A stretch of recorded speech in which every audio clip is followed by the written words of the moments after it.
Welcome to the Propreneur Podcast, where we help practice owners become better entrepreneurs. I'm your host, Dino Watt. And welcome once again, everybody, to the Propreneur Podcast. I'm your host, Dino Watt, and excited to have you here for another episode of some great information. And this one is actually a little bit more special than others because, as you know, if you're listening to this podcast for any long period of time, we have our experts who have something to talk about, something to share. And then we have our professionals who are actually fingers wet in the muck, like doing this every single day.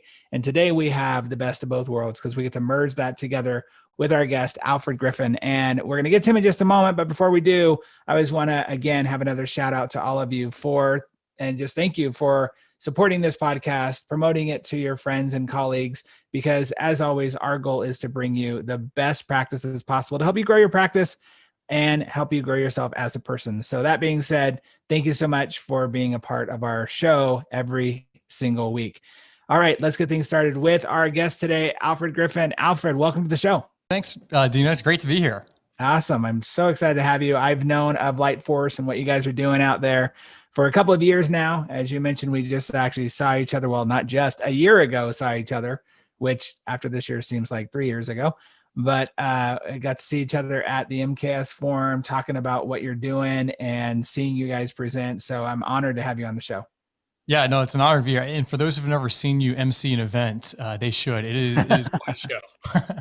I've never had a situation in my life. And then your introduction just was, everyone was out of their seat. And I was like, I don't know. It was a really cool moment for me. So growing up I grew up in the theater, performer and stuff like that. I've mentioned this before the show. I've mentioned it to other people. Like, I never understood the standing ovation after. Like, I want to give people so much energy as they're getting up there, making them feel comfortable, getting in front of people and speaking. I don't care how passionate you are about your thing. There's intimidation factor to it, and you can get nervous. And so I want to give people as much energy as possible. So I'm glad you enjoyed that. That's always a lot of fun to give that to people. Well, that being said, let's talk a little bit. We start off the show, every single show, about our stories. I believe stories are what connects all of us together. So tell us a little bit about your story. First of all, how you got into the industry you decided to get into, and then how did you transition that into another company, right? You created something and then you're sharing this with the world. So I'd love to hear that story. Yeah. So I grew up in a family of dentists and orthodontists. I think they're about 8 at last count. Wow. I know. So you can imagine how fun our dinner table conversation is. But yeah. So, I mean, our family vacations, were going to the AAO. And so you get, stuck with the other sons and daughters of orthodontists. I thought everyone's— Thanks, Dad. Yeah, exactly. But, it's a tax write-off, right? So, that's right. What you do as an orthodontist family, even today. That's hysterical. So that's the world I grew up in. And, I always flirted with, medicine or do something different. Ultimately ended up going to dental school, wanted to be a little bit different. So I did a DMD PhD and then really studied skeletal biology. And that's ended up going into orthodontics up in Boston, Harvard, with the idea of developing a protein that would help teeth move faster using recombinant protein. And what I realized very quickly is that NIH, the government agency that funds a lot of research, doesn't really perceive orthodontics as a source of public morbidity. So it would be tough in my career to gain funding for that. So my academic career kind of got derailed at that point. And a big pivot was towards starting LightForce, which back then we called, I think, Cereline, changed that align part we were worried about. And then we called it Signature Orthodontics, couldn't get that anyway, ended up at LightForce. And the reason for the name is LightForce is obviously great. And LightForce is moving teeth is more physiologically appropriate.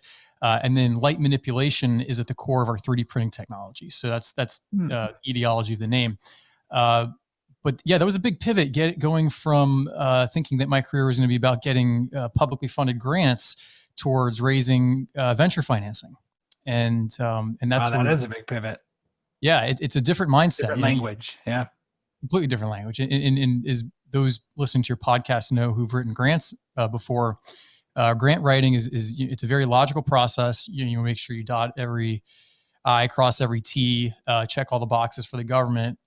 Whereas, pitching to venture capitalists, it's more selling the vision versus explaining logically, how you're going to go about doing what you're doing. Now, that there's value to that in the venture world, and I think it's appreciated because they don't see that as often. A lot of people say, we're going to, be a $30 billion company in a year, and there's a lot of salesmanship. But what's that like? I mean, when you're thinking about, and there are people who listen to this podcast and who have looked at ways of maybe starting another business or creating a startup of their own, going out and finding people who believe in your vision, believe in your dream, that can be intimidating too. We were talking about getting up on a stage and being intimidated that way, right? Because you're having to get people to say yes to, I want to do this treatment, or I want to try out this process.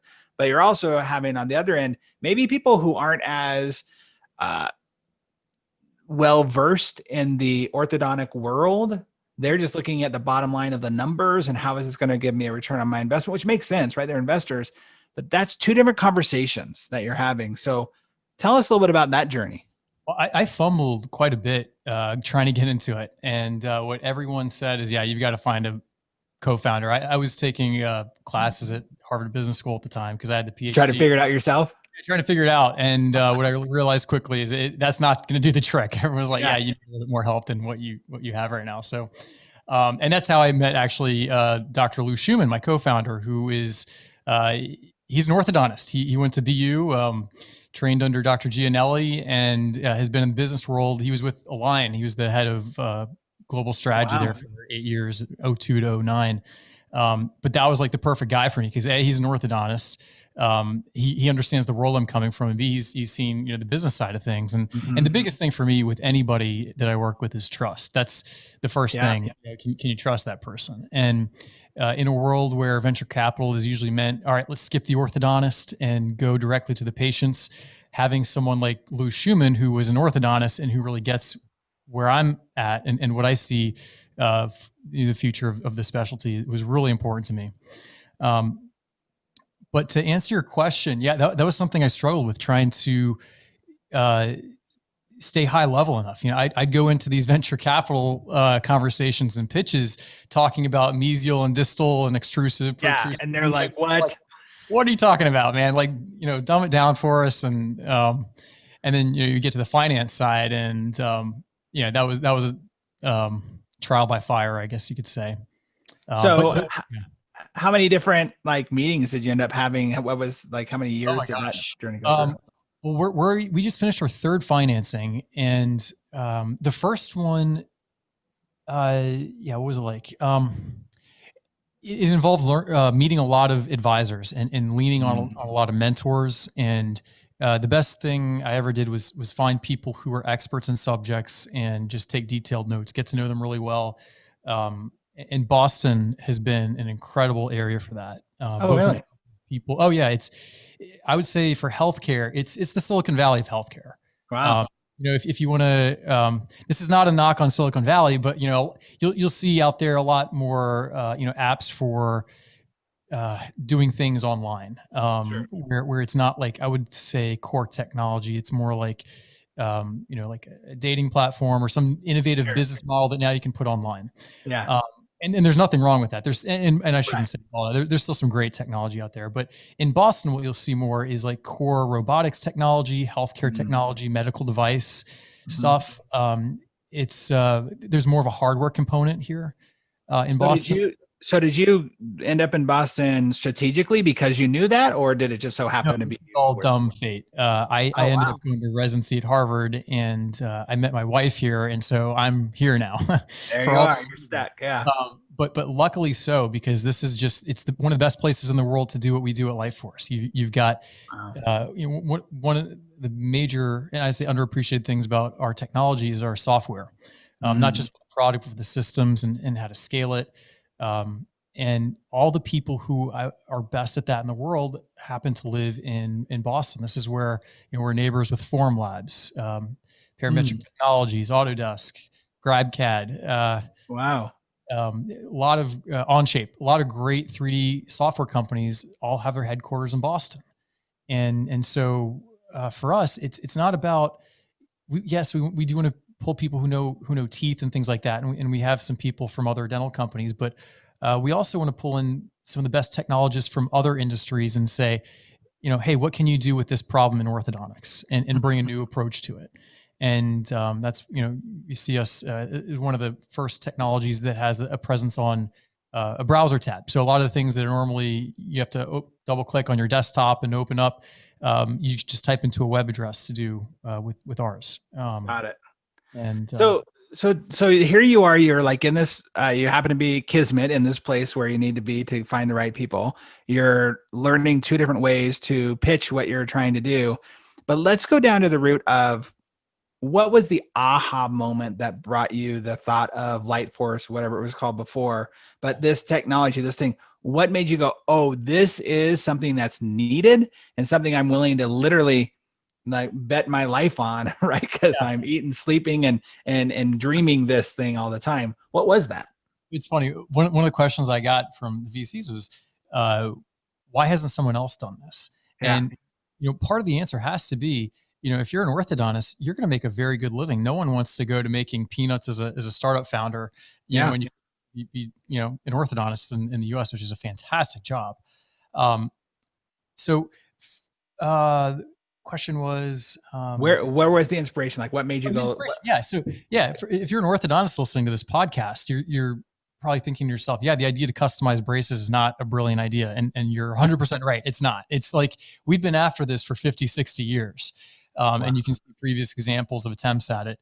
What the aha moment was, was finding a 3D printing technology that was capable of making something that would be clinically effective, clinically efficacious, where you have a slot that is the right dimension, the same time every time, where you have something that is aesthetic, where you have something that is biologically inert, and something that has the mechanical properties you're looking for.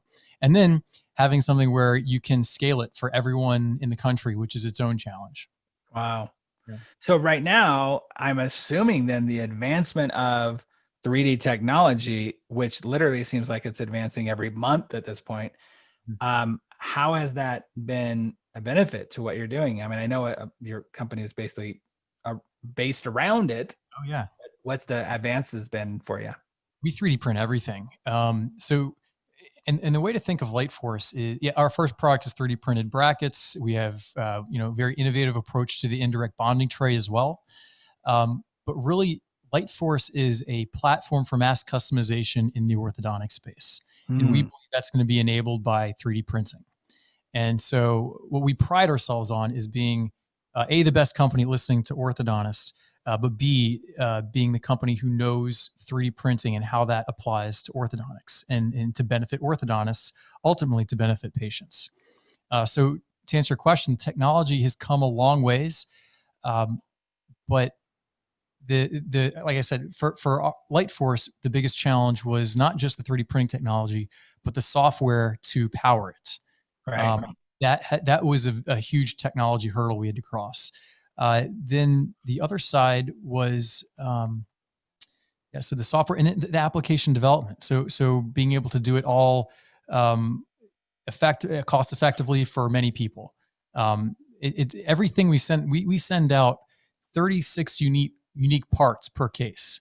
Wow. And so you can imagine if you're in a digital factory, and every case you send out has 36 unique parts to it, there's a traceability problem there you have to solve. Yeah, absolutely. How do you put all that together? And what happens if a technician drops what you're doing on the floor? You have to reprint or figure out what goes where. I was just thinking of like a Lego set, right? Yeah, and that's one thing in the Lego set. It's like, forget it. Right, exactly. So those are some of the challenges we've been dealing with for the last 4 years, and it's no easy task doing what we're doing today. It's been a passion for many people for at least 5 years now. So let's talk about then, like let's dive into like really what is LightForce? What problem is it solving? Sure. So that if I'm an orthodontist listening to this right now, and I'm thinking, okay, so I can go and I can buy my brackets from my, my sales rep I've been buying from all these years. besides being able to 3D print stuff, which is, there's a cool factor to it, right? I can do it on my own. Yeah. What is the benefit of LightForce?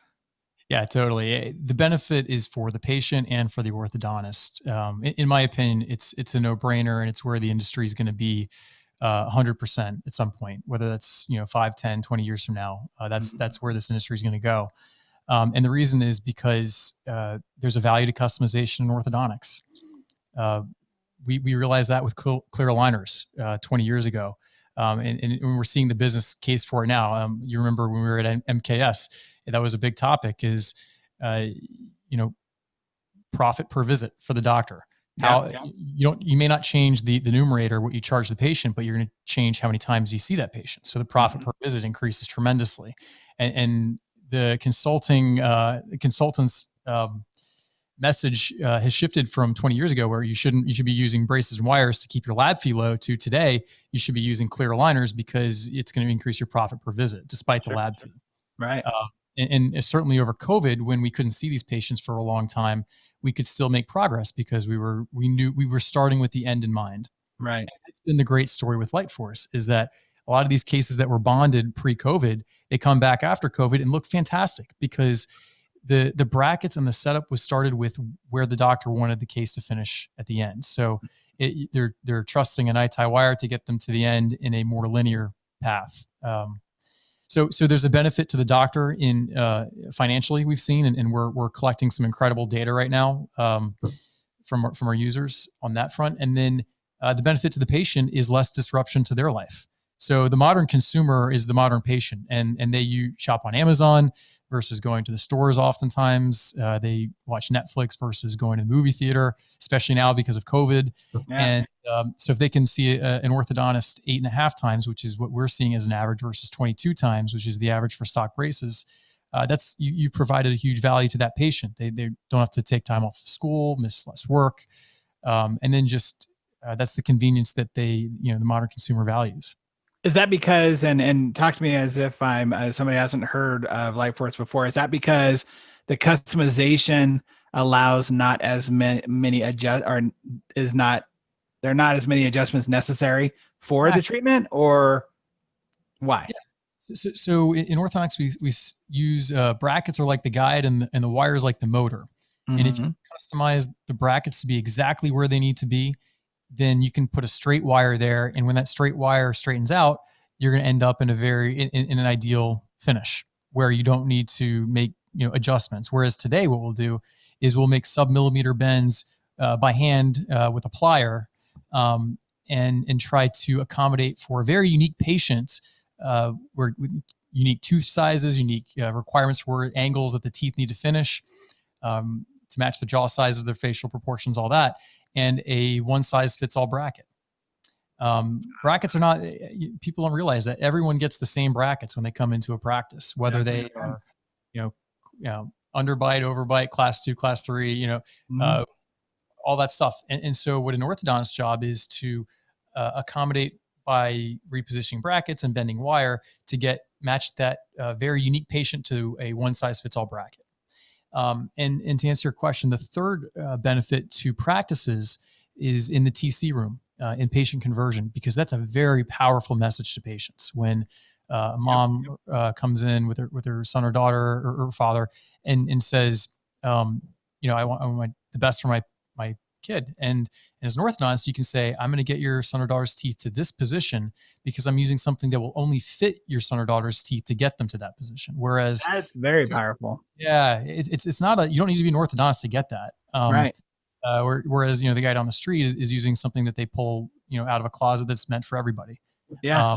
And not to say that's bad. It's, cause you can still do a good job that way. It just may take you a little longer and take you a little, there may be some round tripping, as we say in orthodontics, where the tooth goes where it doesn't really need to be initially. It's the analogy I use with patients is it's like taking a direct flight from Boston to California versus taking a round trip where you have a layover in Mexico and Canada first.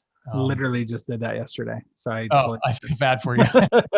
I had to fly from Virginia to Atlanta, from Atlanta to Salt Lake. I'm like, I could have just straight line it, people. So what's really cool about that to me, when I'm hearing you say that about the customization, I mean, the marketing aspect of it, I love marketing. I love the way that we can market what we do and really separate ourselves from the other commodities that are out there right here now with the customization of the bracket. Like basic, the image I had in my head when you were saying that was, well, I don't want to go to a shoe store, and just because they have shoes doesn't mean all those shoes, they might cover my feet, but they're not going to feel great. They're not going to give me everything I want. And I wear a very specific type of shoe now that I found through a customizations process that has helped me tremendously on my workouts and my balance and things like that, especially, that makes sense. That's a great marketing piece to talk about, that we're going to customize everything about this. To take build on your shoe analogy, you might get the right size, but then the next question is, are you going to get the right width? Yeah, right. And beyond that, are you going to have a sole that matches your foot? Actually, believe it or not, they've been 3D printing soles as well to accommodate for arch form. So there are many levels to this, and that's what makes LightForce really unique, is that we're the first and the only fully custom bracket that you can buy today. And from a practice workflow point of view, this is the other value to your staff, is that it's a perfect partner for something called indirect bonding. I don't know if you're familiar with that term. I was literally in an office yesterday that's what they do, is indirect bonding. Yeah. Everyone's going in that direction because what it does is it scales the doctor. And this is something we talk about, you hear about in medicine, modern medicine all the time, is doctors working at the top of their credentials. Mm-hmm. And that's what we're doing in orthodontics as well, where the doctor's best time is spent treatment planning, diagnosing, doing things to build their business and their practice versus installing hardware. Yes. And with typical indirect bonding, you need to put the bracket on the middle of the tooth. We call that facial access point. And when you have a fully custom bracket, you don't have to put it on the middle of the tooth, because oftentimes that middle of the tooth is blocked out by crowding, or there's a blocked out premolar. And so you can literally put these brackets on the distal part of the tooth, the mesial side of the tooth, wherever you want, and it won't matter. You're still going to get to the same end result. And what that does is it saves you a repositioning appointment and dropping a wire. So it saves you at least 2-3 appointments. So that just made me think of obviously lingual braces, right? That are becoming more and more popular. So same type of idea, right? Because now you're able to not have to have the exact positioning because you have this customized bracket. Yeah, it's, we're actually not really focused on lingual right now. Okay. A lot of people have mentioned that because the lingual anatomy is a lot more variable in certain areas than in the labial. Sure. But we see the bigger market opportunity on the front of the teeth, mainly because we see the best value in the teen adolescent market, and you can be a lot more effective with the biomechanics. And this is, I remember I like lingual, but it's sometimes putting patients on their head is tough and can be scaled. But certainly there are a lot of technologies out there that are. Well, the only reason why I thought of it was because in the conversation, I literally was talking with my doctor yesterday about this, of his doing the indirect bonding. And I mentioned the same thing about the lingual stuff. And I'm just fascinated by options. I like options. And that's what I think LightForce does, is it gives these doctors options and a better catalog. Like you have Invisalign, you have clear brackets, you have whatever. Now you've got a LightForce opportunity. Is that I asked him, I said, well, could you do lingual this way? And he said, well, it's actually easier with indirect bonding to do lingual because you're not having to, how do you get, but it's so hard to get underneath there. Yeah, exactly. Behind their teeth that way. Yeah. So and Embrace is doing a great job of that right now. Well, and this is what I like about this, right? This is what I like about the idea of LightForce is anytime we can create a customization and we can play with something, that makes things better. It makes us all have to think different about our treatment. We have to think better about the way that we're running our business, how we marketing our products and our services. So it's super powerful. It made me actually want to ask you a question about what's the process of actually having to get this and the learning curve of the whole product, right? If I'm printing out, I don't know, like how fast can your 3D printers print out your brackets? Pretty fast, relatively. Yeah. It takes about to 3D print and everything. It takes about 3 days. It's a pretty industrial process. It's not. Yeah. But that's we have a very high bar for quality with everything we ship. So that's why. So what are some of the pushbacks, right? Because so you're out there, you're speaking at events, you're talking about this, you're seeing, obviously you're not only a fan of the product, you invented the product, you're creating this product, you're trying to get it out there. When you're talking to your colleagues or doctors, besides the normal, I'm worried about trying something new, what are some of the pushback what's some of the pushback that you're getting?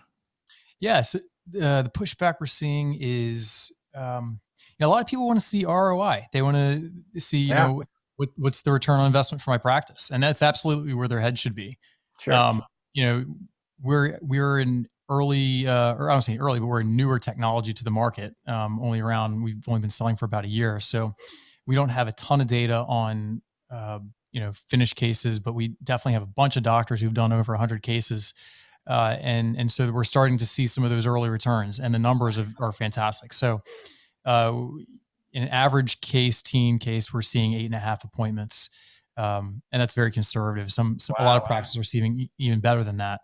Wow. And these aren't just, your class 1 crowding. These are for premolar extraction cases. These are cases that you'd use with like a Forceps or Carrier. So a lot of our product is being driven by our users, giving us tips and tricks on how they use the product, and that's how always cool.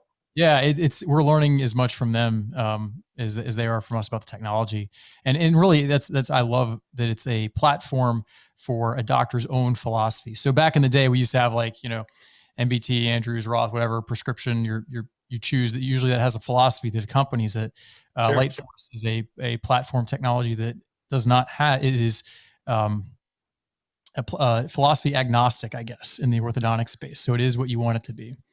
Well, that's the benefit of having early adopters, right? Who are saying, okay, well, I'm willing to play with this, see how it works, see how it doesn't work, see how I can make it work, and then give that feedback back. You've got the guys who were willing to have a brick in their hand as a cell phone, and now because of that, we all walk around with iPhones, right? So yeah, that's exactly a real huge benefit to what you're doing there. The other thing I would say that a little bit of pushback is no one's ever seen a white bracket before. And so that's one nuance, is that our brackets are whiter than the ceramic brackets on the market today. We did that for a reason. One is that we can make a higher density bracket. And the other reason is that the market we're going after, the teens and adolescents, our market data suggests that that's what they prefer. And so it's more of a shock to the doctors than it is for the patients. When patients are asking for things that are white, like they say these are the same colors as my AirPods, or these make the colors pop more than I'm used to saying, which I love. So it's been a huge win for the teen adolescent market, and we have a ton of adults in treatment as well. It's just today case selection I focus most of my patients on the teens and adolescents. I think you got to be careful with that, because you're going to eventually get people saying, "Can I get them in hot pink? Can I get them in Iron Man red?" Problem with that, yeah. If you start with Iron Man red, though, Dino, you're going to be stuck with it for another, 8 months to a year and a half. So you better love it. It's one of the things I laugh about with kids with the rubber bands not the brackets. Yeah, the elastics, right? It's just like how many different colors they want in there. It's like, luckily you can change them out. You can get in that way. That's awesome. Well, let's talk about the evolution, right? Because one of the things I'm a big fan of is looking at the evolution of a practice. I believe that right now is a huge evolutionary time for the way that we treat people, the way that we're looking at our businesses as businesses. This is another opportunity here to evolve your practice. How do you see yourself fitting in that evolution of a practice? Yeah, so it's a great question, Dino. We see practices going digital, and that's not a bold statement today. Maybe it was a decade ago, but it's, everyone's going digital today. And there are two workflows in most practices. There's the digital one, which usually means clear aligners. And then there's the analog one, which means braces. What we're doing is we're taking the braces side and shifting it over to the digital side.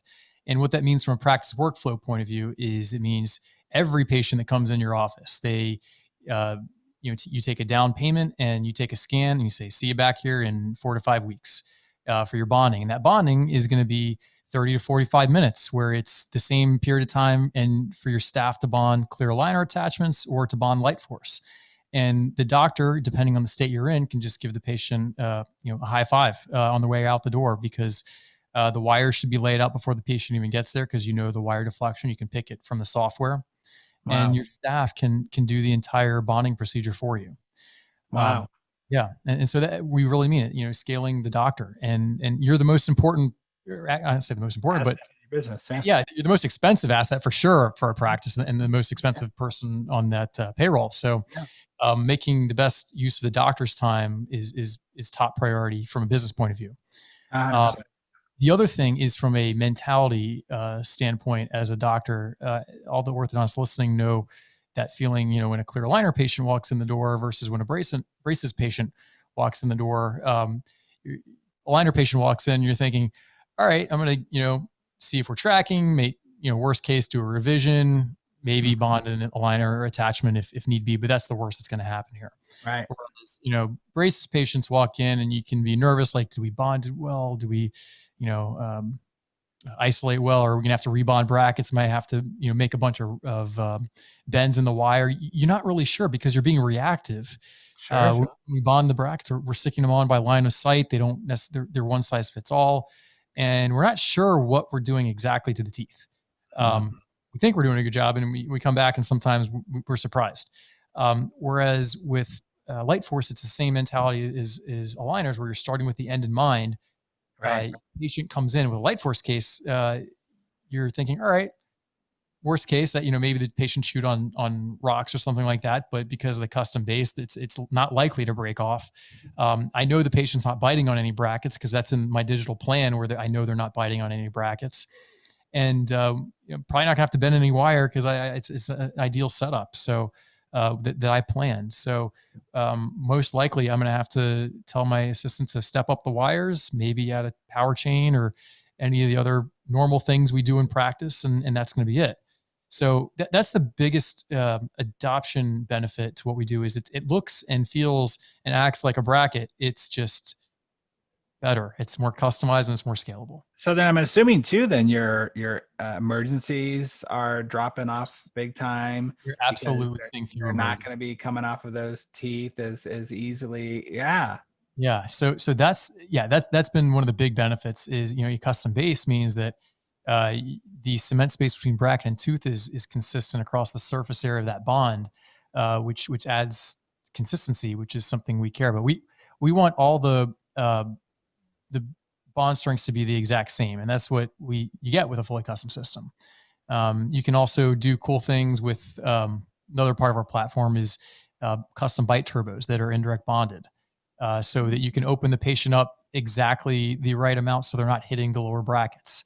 Oh Um, wow.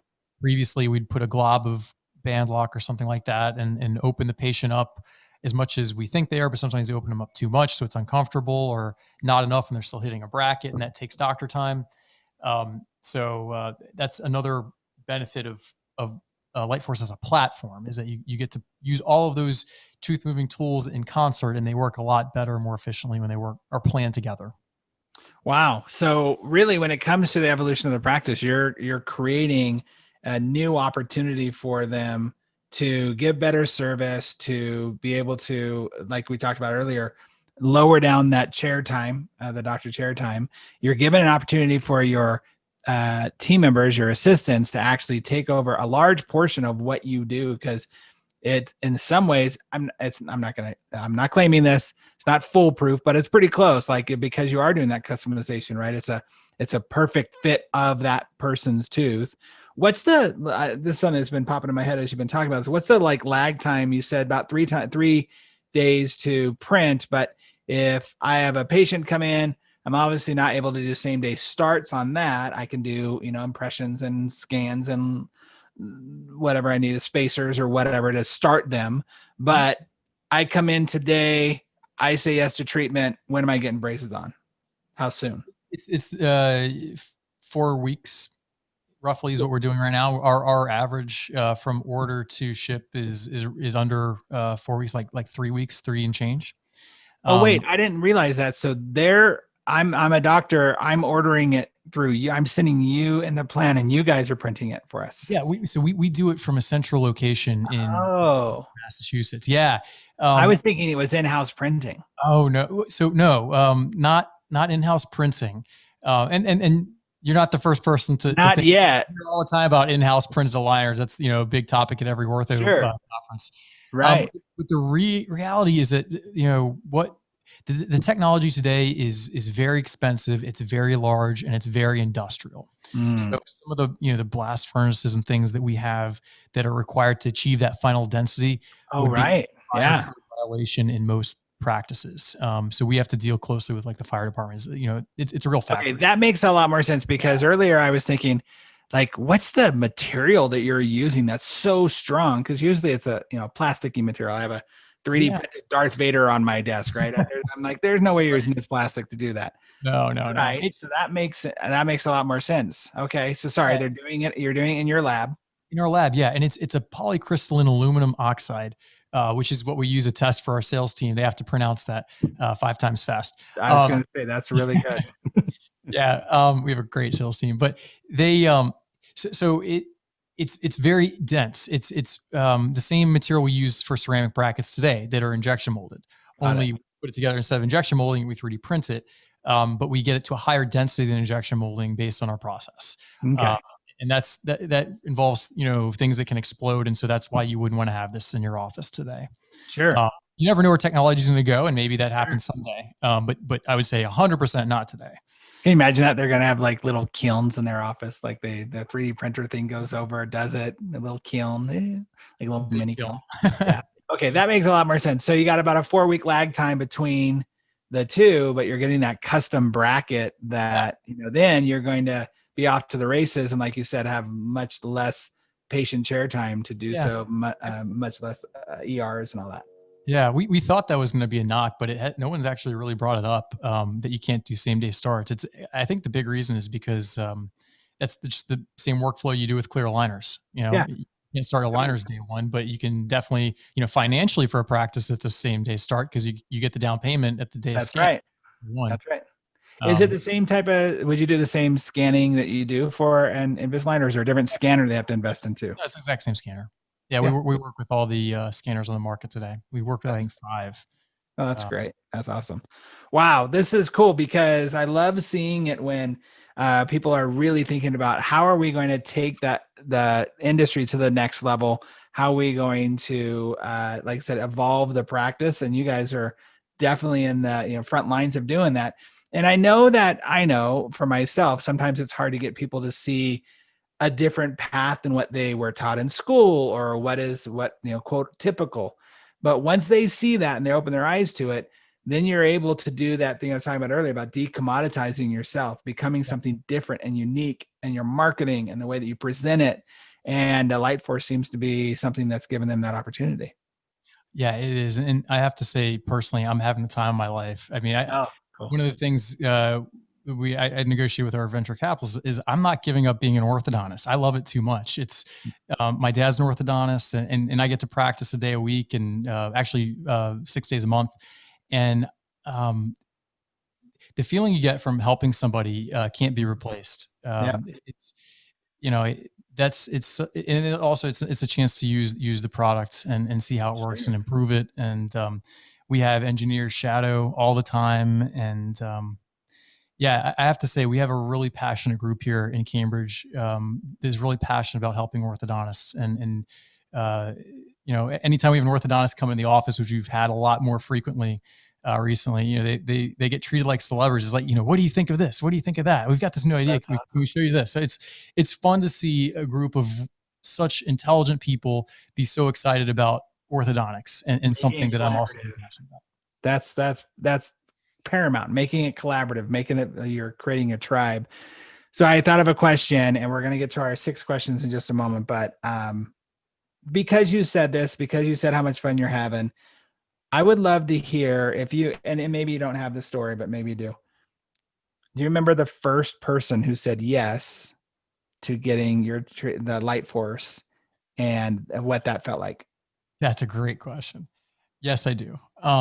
This person, he was the first person ever to get treated with LightForce. This is back in, I say 2016. And we were at a startup accelerator called Mass Challenge, and he was the head of and this is like a Y Combinator type thing in Massachusetts, and we ended up winning, and we got $50,000, which is great. It's our first cash, but he was the head of programs, and so I got to see this guy every day, and he had lower crowding. He was class 2. We had to do dental compensation in the interior so he could chew carrots. That was his big ask. And we got him there in 6 months, but the brackets at that time were large. They were like 2x bigger than they were today. Wow. And we saw the photos, we show him all the time. And he was done in 6 months and 3 wires. And he was happy as he could be. And I ended up treating his mom as well right afterwards. Wow. So yeah, it was really cool. Cool. Thank you for sharing that. I wanted to, I just had that. I remember the first person ever paid me to, teach a seminar and to like come to one of my class, $97, but it's still to this day. I remember the feeling of walking out of my office and not feeling like I was walking like, dude, somebody just paid me money for my class. Right.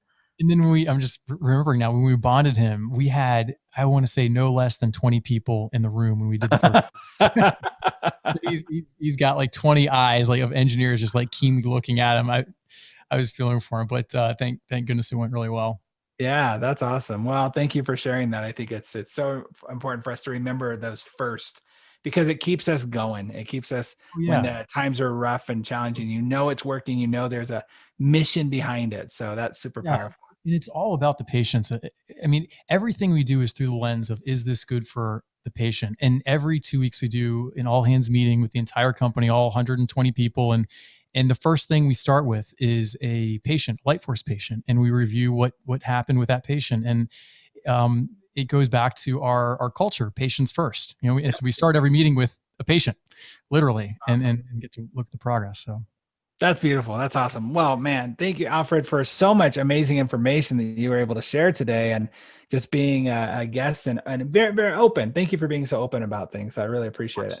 Yeah, it's a pleasure. We've gotten to the part of our show where we always ask our guests 6 questions. It's rapid fire. It's just off the top of your head. You willing to play? Oh, of course. Awesome. Very cool. So I'm going to ask you, on the professional side of things, what's the number one thing that you wish they would have taught you back in graduate school?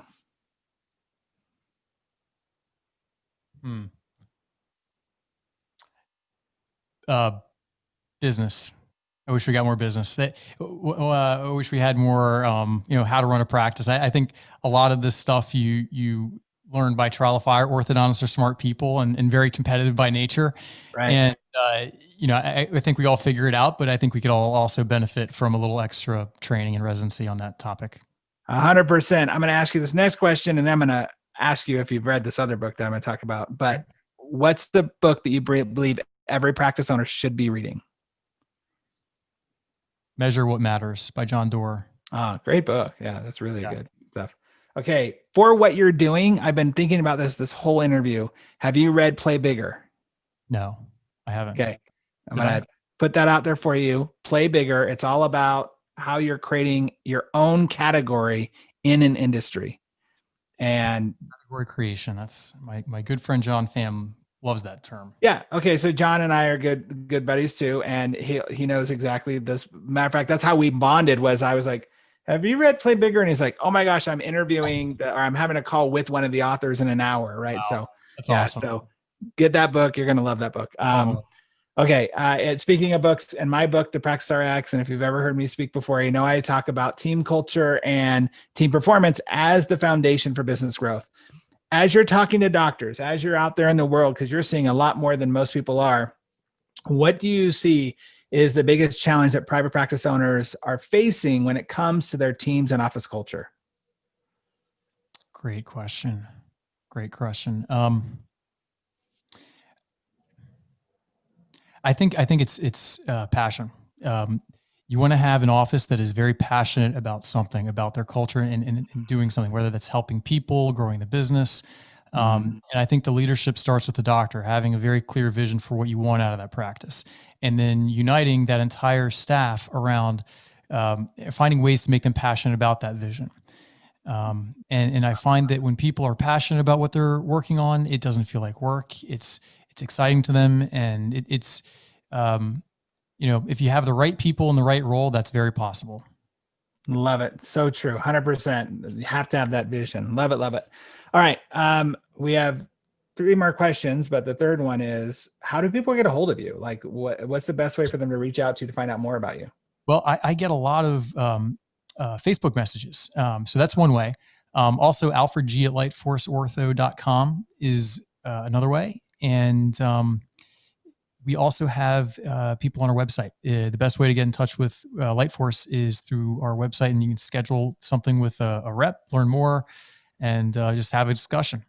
Yeah, I think that's awesome that you offer that opportunity to really just get to know a little bit more, to find out, is this the right fit? Am I the right fit as a doctor for this process, and vice versa, right? So Exactly. that Yeah. lightforce.com, LightForceOrtho.com. lightforceortho.com. Cool. We'll make sure we put that in the show notes as well. Do you have any Instagram handles or anything like that you can shout out to? Yeah. So I'm Alf1083 on Instagram, and LightForce yeah. We are LightForce on Instagram. We are LightForce on Instagram. We are LightForce Ortho. Yeah. And say your personal one again. Alf1083. Alf1083. Okay. All right. All right. So, more baby pictures on that one than you will the LightForce Ortho one. Okay. People want to know you personally too. That's good. All right. What is the best advice you've ever received in life or business? Oh man, best advice I've ever seen. At the risk of repeating myself, follow your passion. And that's, I think too often today people make decisions based on money, not based on what they're passionate about. And I think the money always follows people's passion. Yeah, agreed. And go ahead. That's great. Last question. What's the best resource or tool that you believe every private practice owner should be using to grow their practice?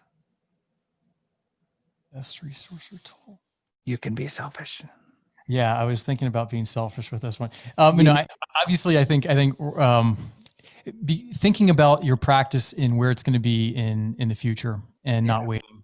So I'm not going to say our company's name here. I'm just going to say, think about the technologies and that are going to be valuable 2-3 years from now, not just today. I think that's great. I think it's really smart to think to have people really think about, because you want, whether it be LightForce or whatever it is that you're thinking of doing in your practice, too often people jump on bandwagons or try to, find something that's going to stop the bleeding or the trauma. We saw that through COVID. We saw that through lockdowns. People who weren't really invested in maybe doing something like a virtual consultation, as soon as they got back to office, it's like, oh, well, okay, we don't need that anymore. And they're not thinking about the long tail of what's happening. So LightForce is one of those areas where you can go, oh, I could see where this could be a huge benefit to me when it's in alignment with my goals and my passion and what my vision is for the future. So exactly. I think it's really, really smart. What matters to your practice? It may, if you don't have a scanner today, that may be the next step. It may not, yeah. Or thinking about, how you get patients, how you market to your patients. And it matters region to region, practice to practice, what should be important for your unique practice. There's no one rule for every practice. 100%. And that's how you separate yourself from everybody else. I love it. Well, man, Alfred, thank you so much for the time that you've spent with us and the information. And I know that I learned more about LightForce and even just about how we can better serve our patients. And I'm sure many people who are listening did as well. Thank you for taking the time to be with us. Anytime. It was a lot of fun. Thanks again, Dino. Good. You're very, very welcome. Well, everybody else listening to the show, again, thank you for being a part of the Propreneur Podcast. And please go to lightforceortho.com, go reach out to Alfred, find out more. Listen, the more information you have on anything in life is going to help you benefit your practice one way or another. If it's not for you right now, that's okay. It's just a not now situation, right? So thank you so much for being a part of the show again. And as always, our goal here on the podcast is to help you be more proactive, more productive, and more profitable in all areas of your life and business. We'll see you on the next episode, everybody. Thanks so much again for listening to the Propreneur Podcast. We really appreciate your support. If you haven't subscribed already, please make sure you do so. Also, if you feel like you might be a good fit for our podcast as a guest, or know somebody who you think would be, go ahead and email us at dino@dinowatt.com. Again, thanks for support. We'll see you on the next episode.